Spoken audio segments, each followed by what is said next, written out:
And we're back to learning Gimp in a year, day 100. Let me show you how to use the zoom tool. You can simply activate it and then left click drag to create a specific frame, and the window will zoom in specifically towards it.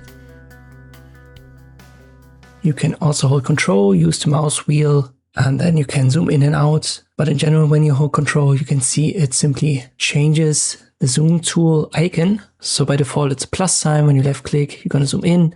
And when you hold Control and you left click, it zooms out. Under View, you have more zoom options, for example, specific window sizes.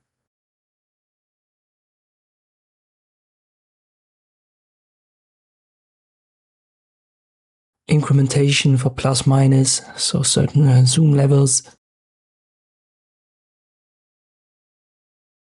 Most important here, I've talked about that quite a lot, is fit image in window. Shift-Control-J is the short key, because that brings what you've got on your canvas to the perfect size of your window. And that's something that you quite often need. So Shift-Control-J is a short key to remember. If you can't find the zoom tool at all, just go to Tools. There you should find it. Z is its short key. It's certainly not a bad tool, but as I've said multiple times, I like to use Control and then use my mouse wheel for zooming. That's much faster. And then Shift-Control-J, that's the one short key that I would recommend that you memorize. I hope this video was helpful. Thank you for watching, and I'll see you next time.